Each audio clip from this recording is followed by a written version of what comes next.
اس میں ہم قسم اٹھواتے ہیں، تو اللہ نے اسی کو سامنے رکھتے ہوئے کہیں ایک قسم اٹھائی ہے والعصر ان الانسان لفی خسر، کہیں دو قسمیں اٹھائی ہیں والضحی واللیل اذا سجا، کہیں تین قسمیں ہیں واللیل اذا یغشا والنہار اذا تجلی وما خلق الذکر والانثی، کہیں چار قسمیں ہیں والسماء ذات البروج والیوم الموعود وشاہد ومشہود، کہیں پانچ قسمیں ہیں والفجر ولیال عشر والشفع والوتر واللیل اذا یسر۔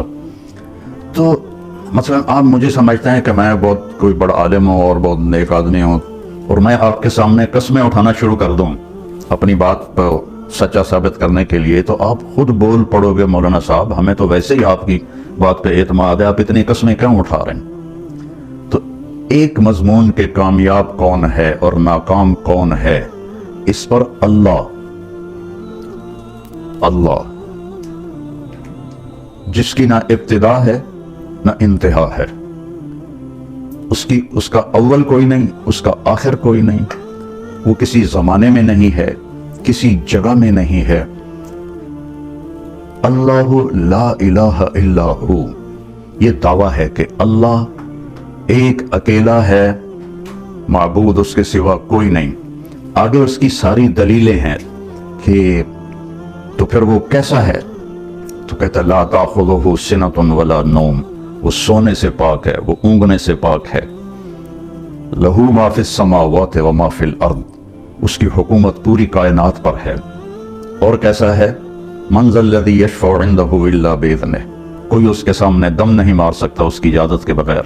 اور کیسا ہے، یعلم ما بین ایدیہم وما خلفہم، پوری کائنات اس کے سامنے ہے، آگے جو ہونے والا ہے وہ بھی جانتا ہے، پیچھے جو ہو گیا وہ بھی جانتا ہے۔ ہماری طرح فائلیں کی ضرورت نہیں، کوئی کمپیوٹر کی ضرورت نہیں ہے۔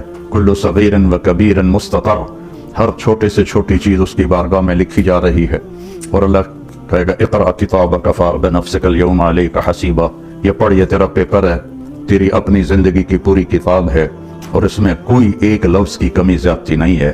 اتنی بڑی طاقت والا اللہ جو اپنی ذات کی ایک مثال دیتا ہے کہ میری تعریف کے لیے سمندر کو سیاہی بناؤ، لو کان البحر مدادا۔ اور میں نے تقریباً سارے سمندروں میں تھوڑا تھوڑا سفر کیا ہوا ہے، تو 7 سمندر جو پیسیفک ہے وہ 14,000 کلومیٹر لمبا ہے۔ تو دنیا میں 71% سمندر کا پانی ہے اور 29% زمین ہے، اس میں پہاڑ ہیں، جنگل ہیں۔ اور اللہ کہتا ہے سارے کو سیاہی بناؤ، اور پھر میں تمہارے ہاتھ میں یہ جتنے درخت ہیں، آپ نے دیکھا کتنے درخت ہیں، کہ ان کو میں قلم بنا کے تمہارے ہاتھ میں پکڑا دیتا ہوں اور اس پر اپنا علم دیتا ہوں، پھر تمہیں کہتا ہوں میری تعریف لکھو۔ تو تم سارے انسان، سارے جنات، سارے نبی، سارے رسول، سارے فرشتے، جبریل، میکائیل، عزرائیل، اسرافیل، عرش کے فرشتے، مقرب فرشتے، اور سب سے بڑے رسول نوح علیہ السلام، ابراہیم علیہ السلام، موسیٰ علیہ السلام، عیسیٰ علیہ السلام، اور سارے رسولوں کے سردار محمد الرسول صلی اللہ علیہ وسلم، یہ سارے اکٹھے ہو کے میری تعریف لکھیں، تو ایک وقت ایسا آئے گا سمندر خشک ہو جائیں گے، تمہارے قلم ٹوٹ جائیں گے، اور تیرے رب کی تعریف ختم نہ ہوگی، چاہے اتنے سمندر اور لے کر آؤ، پھر اتنے اور لے کر آؤ، پھر اتنے اور لے کر آؤ۔ کیوں کہ جتنا بھی لے کر آئیں اس کی ایک لمٹ ہے، اور اللہ تو لمٹ سے بالا تر ہے، اس کی تو کوئی لمٹ کوئی نہیں۔ یہ واحد سفر ہے اللہ کی تلاش کا، جس کی کشش ختم نہیں ہوتی، کیونکہ جتنا اللہ کی طرف بڑھتا ہے اتنا اپنے آپ کو ادھورا محسوس کرتا ہے۔ جیسے کوئی آدمی صحرا میں سفر کر رہا ہو تو کوئی ریفرنس نہ ہو، تو جتنا بھی سفر کرتا ہے وہ کہتا ہے پتہ نہیں میں کدھر ہوں، میں کہاں پہنچا ہوں، کچھ پتہ کوئی نہیں۔ ایک چھوٹے سے صحرا میں بغیر ریفرنس کے وہ بالکل ایسے ہو جاتا ہے۔ تو اللہ کی ذات کو کس طرح کوئی بیان کرے اور کیسے کوئی بیان کرے؟ جب وہ اس کی طرف بڑھتا ہے تو کروڑوں سال کی زندگی کے بعد بھی کہتا ہے میں تو ابھی ایک قدم بھی نہیں چلا۔ اب یہ اللہ 11 قسمیں اٹھائے تو آپ کا کیا خیال ہے؟ 11 قسمیں، 10 اور 1 11 قسمیں اس پہ اٹھائے کہ کامیاب کون ہے، ناکام کون ہے، تو اس مضمون میں کتنی طاقت پیدا ہو جائے گی۔ والشمس وضحاها 2، والقمر اذا تلاها 3، والنہار اذا جلاها 4،